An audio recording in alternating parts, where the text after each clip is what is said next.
O Apocalipse dos Deuses continua a todo vapor, acabamos de chegar na metade do torneio. Tivemos um começo bastante confuso, errático e duvidoso com a luta de Kushula e Enha, depois seguimos para a pseudo-luta de Prometheus e Sun Wukong, e por fim tivemos o ápice do mangá com o combate épico de Zuki e Indra. E agora a quarta luta da primeira rodada finalmente terminou com Morrigan, a deusa mais forte, subjugando ninguém mais, ninguém menos que o deus artificial Neza, o rival prometido de Sun Wukong.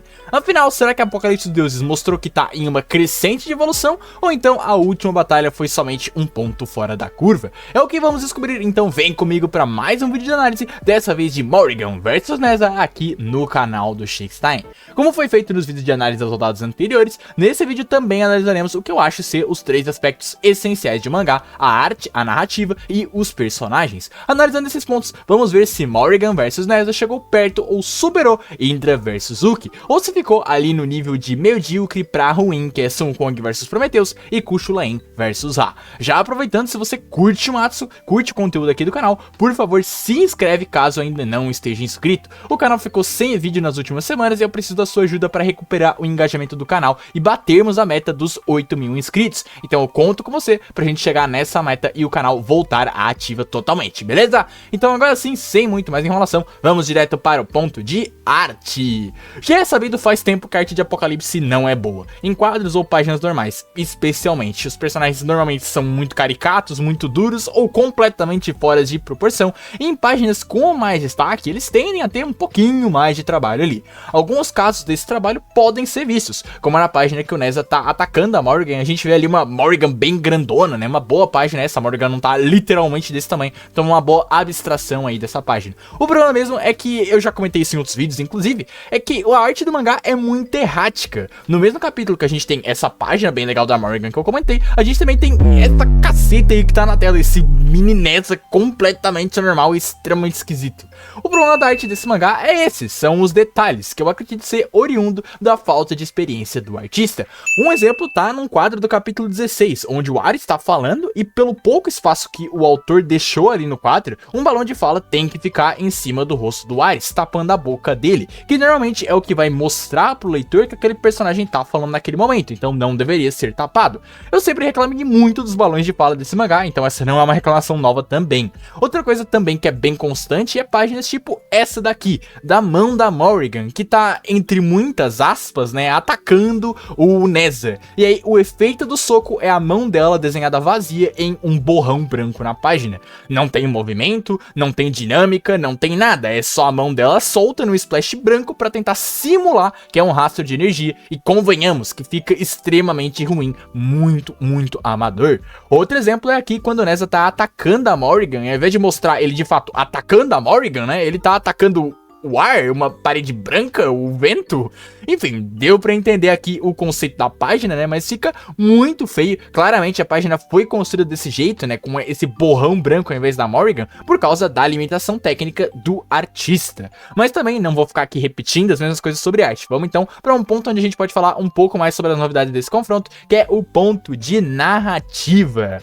Já no vídeo passado de análise de Apocalipse, eu comentei que pouco a pouco o mangá tava criando uma narrativa central pro torneio, que estava sendo amarrado, né, pouco a pouco aos capítulos, na questão dos lutadores ficarem mais fortes com o passar da luta. No capítulo 16, esse fio narrativo é bastante aprofundado, com a fala do Ares dizendo que se continuar nesse ciclo, um monstro nascerá, e se esse monstro for um deus exterior, eles estarão em sérios problemas. Esse genuinamente é um trabalho muito interessante do mangá de Apocalipse, né, de criar um fio conectivo, uma narrativa central que é influenciada direta ou indiretamente por várias lutas do torneio Apocalipse, criando expectativas para qual vai ser, afinal de contas, né, o grande monstro que o Apocalipse vai gerar e se ele vai realmente causar esse caos no céu que o Ares está prevendo. A luta de Indra e Zuki já tinha introduzido essa linha central, então ficou para Morrigan vs Neza a função de aprofundar isso. Enquanto na terceira luta vimos que o torneio está gerando personagens que estão evoluindo em força após lutarem contra outros deuses, na quarta luta vimos o que acontece se você juntar dois desses deuses que não ligam para as consequências, pois a grande temática visual dessa quarta batalha foi a destruição unilateral do ambiente causadas por Morrigan e Neza.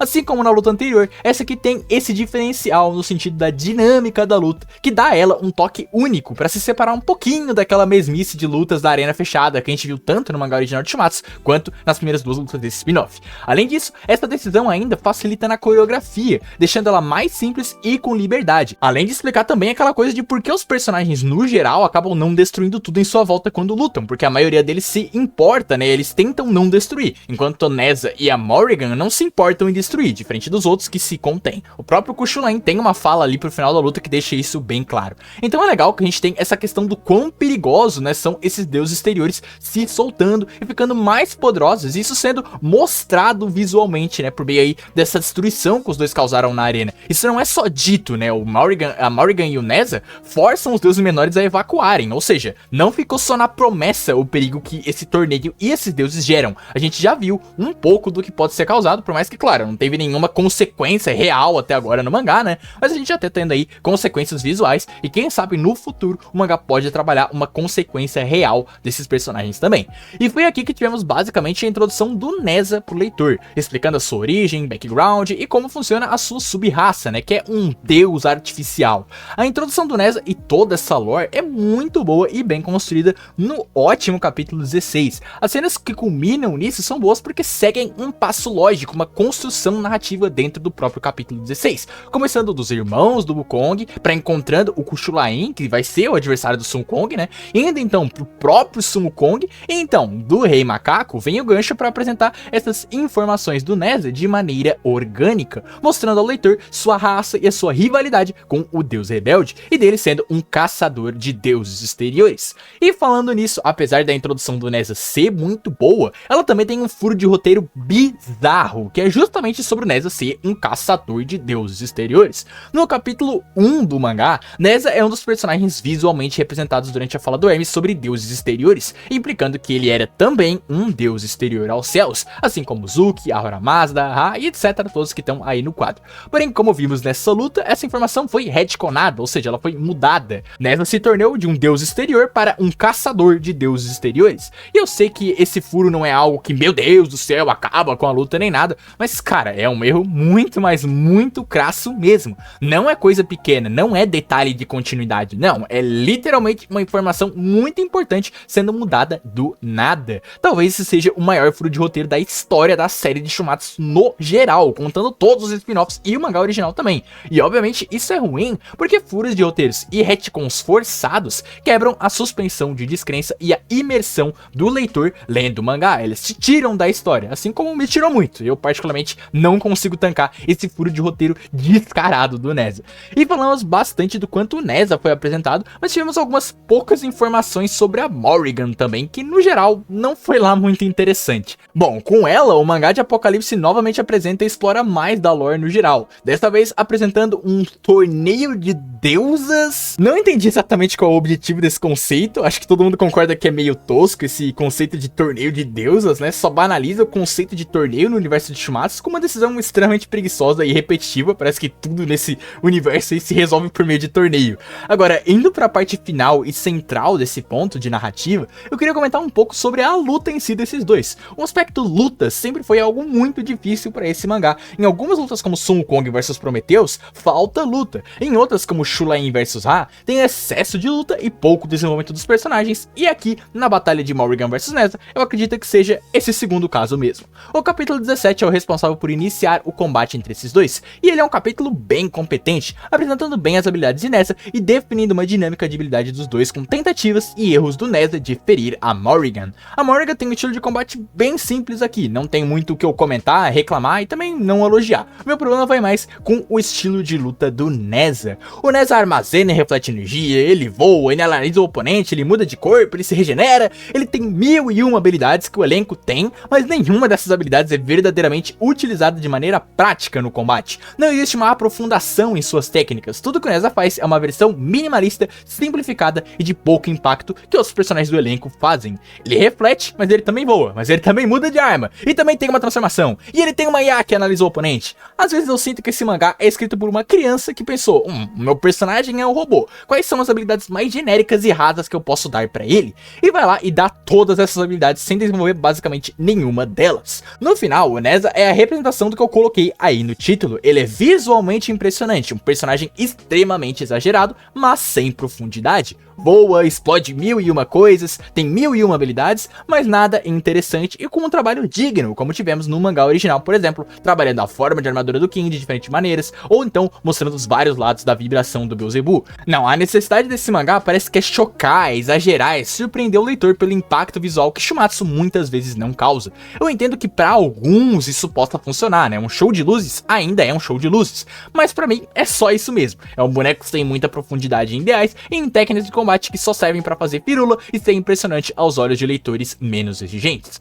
Aliás, só pra dar um exemplo de como esse mangá parece que só liga pra hype moments and aura mesmo, o Nessa simplesmente esfaqueia o busto da Morrigan e empala ela do nada quando ele se transforma. E você acha que isso foi impactante pra luta? Talvez esse ferimento foi útil pra mostrar que a Morrigan não pode baixar a guarda contra o seu oponente? Ou a profundidade do ferimento limitou os movimentos da Morrigan? Não, na realidade esse ferimento não serviu de nada e ela tomou um buraco no peito e seguiu lutando normalmente e tanto faz pra qualquer consequência do mangá. Esse é um exemplo bem claro do que eu falo com um exagero sem profundidade. Tem que fazer uma cena legal, mas trabalhar ela com um elemento de impacto na luta? Nah, a gente prefere fazer uma versão miniatura do Nessa socando a Morrigan. Enfim, já deu pra ver que no quesito de luta eu até gostei de alguns conceitos, como o fato deles serem bastante destrutivos, ou a apresentação do Nessa, e até mesmo alguns recursinhos, né, como aquela IA do Nessa ali contando o nível da Morrigan, né, um jeito de construir uma cena de impacto bem legal, mas ao mesmo tempo tem coisas que eu não gostei no aspecto de luta, especialmente no próximo aspecto envolvendo os personagens. Basicamente, no vídeo de hoje só vamos ter foco nos dois personagens principais, que é a Rainha Morrigan e o deus artificial Nessa, e na sua falta de relação entre os dois. Nessa é um personagem que, como comentei, até teve um aprofundamento, né? Toda a lore da sua categoria de deus aprofunda muito a mitologia de Shumatsu, e também tivemos uma demonstração de sua personalidade, de sua rivalidade com Sun Gong, e até momentos mais cômicos ali pra mostrar uma faceta diferente da parte mais séria dele. O problema é que basicamente acaba aí a personalidade do Nessa. Depois disso ele vira um personagem neutro, sem uma construção de sua personalidade ou desenvolvimento. Ele termina a luta feliz por dar tudo de si, mas por quê? Ele dá tudo de si e completou o que faltava nele? E o que faltava nele? Se não é isso, então o que é? Por que ele ficou feliz? Faltou mais aprofundamento por parte do Nessa nessa luta, e também faltou desenvolvimento da relação desses dois oponentes. Até no começo da luta eu achava que a temática dela seria envolvendo dois personagens vingativos. Morrigan quer se vingar de Kuchulain por algo que a gente ainda não sabe, e poderia ter sido aprofundado na luta inclusive, e o Nessa quer a sua revanche com o Sun Wukong. Uma batalha de dois personagens que precisam vencer e continuar no torneio para enfrentar os seus rivais destinados, mas isso por algum motivo não foi explorado em nenhuma instância. E não é uma questão de enche o cu de teoria e fique decepcionado com o final. Não precisava ser necessariamente esse paralelo deles terem rivais que eu apresentei, podia ser qualquer outra coisa, mas tinha que ter algo a ser trabalhado e desenvolvido. Uma luta que não tem substância, conteúdo, mensagem, desenvolvimento, né? É só uma luta com apelo visual. E eu já comentei que essa luta e Apocalipse no geral não é o tipo de mangá que deveria apostar no apelo visual, já que não só a arte no mangá é feia, né, pouco impressionante, como também não consegue criar dinâmicas de combate interessante, tanto pela imperícia do autor, quanto pelo ritmo acelerado do mangá que ele tem que ter, né. Mas assim, no geral, você até poderia tentar dar uma analisada naquele desfecho final do combate, com a Morrigan empurrando Nessa a ultrapassar os seus limites e dar tudo de si. E justamente dar tudo de si e querer vencer no combate é o que acabou libertando o Nessa, né, seria aí um desenvolvimento pro personagem dele. Eu até acho que você poderia interpretar assim, mas convenhamos aqui, esse desenvolvimento ficou claro? Foi bem trabalhado? Pois é, eu também acho que não, né? Algo muito superficial e resumido a, sei lá, 3 páginas do capítulo final do combate. Ainda mais se você vê que o Nessa, apesar de morrer, não morreu de verdade, já que ele tem ali o núcleo dele que pode ser reconstruído, uma decisão extremamente covarde e que vai totalmente contra essa dinâmica que o mangá tá trabalhando dos deuses exteriores serem perigosos. O Ra não morreu, o Prometheus não morreu, o Zuki não morreu e agora o Nessa também não vai morrer. No final, são os deuses mais perigosos do céu que não são tão perigosos assim. Essa é uma decisão bem covarde e ruim, tanto olhando pro personagem do Nessa quanto pra narrativa geral do mangá. Mas no fim é isso. Como essa luta é super simples, minha análise também é super simples, eu não quero ficar me repetindo sobre esse combate. Tá aparecendo aí na tela a ordem dos meus capítulos preferidos, como temos poucos capítulos em análise, é bem simples de ordenar. Basicamente o capítulo 16 e 17 são bem bons, eu coloquei o 17 como o melhor, unicamente pelo 16 ser aquele capítulo que cria o furo de roteiro do Nessa, deus exterior que eu comentei anteriormente, mas ambos capítulos 16 e 17 são bem intercambiáveis. E os dois últimos ali, né, que são os que finalizam a luta, que são o 18 e o 19, já inicia aquele show de luzes toscos, sem profundidade, que eu particularmente não curto muito, então eles ficam abaixo mesmo. Eles são ambos intercambiáveis, mas definitivamente abaixo dos dois primeiros. E no final, Nessa vs Morrigan fica na mesma vertente que Kuchulain vs A, um combate que se foca no apelo visual e na batalha, e menos nos personagens e seu desenvolvimento, que acrescenta na dinâmica principal que o mangá tá construindo e na lore dos deuses, com toda a questão dos deuses artificiais, mas que ao mesmo tempo derrapa ao gerar interesse no leitor para a Morrigan e para um aprofundamento dessa deusa e sua dinâmica com o seu adversário, o Nessa. Por tudo isso, minha nota final para esse combate vai ser um 5 de 10, uma nota que a faz ficar, na minha opinião, melhor que Kuchulain vs A, mas pior que Prometheus vs Sun Wukong e definitivamente pior que Zuki vs Indra. Agora eu quero saber de você, o que achou do combate entre Morrigan, a deusa mais forte, e Nessa, o deus artificial? Comenta aí embaixo o que você acha dessa luta e também se tá hypado para a próxima luta do Apocalipse entre Ahura Mazda, o deus supremo do Zoroastrismo, e Muramasa, o deus novato, que teve uma apresentação bem interessante no final do combate do vídeo de hoje. Eu não tenho nenhuma torcida, mas eu tô bem curioso e empolgado para ver esses dois lutando, e eu quero ver o que eles podem agregar na lore de Shumatsu no geral. Como sempre, agradecimento aos boosters do server do Discord: Falha, Olavo, Gegel, Lins, Hefboy, Stacolin, Só Apenas Um John, Ivene, aos membros de General de Guerra, João FRK, Alex Grindel, Ariel, Ultimate Dimensions, Isadora Dotto, Darkzin, Vitor Emanuel, Omni, Francisco Fagner, por apoiarem diretamente o canal. E me agradeço a você que ficou até aqui, um abraço e até mais.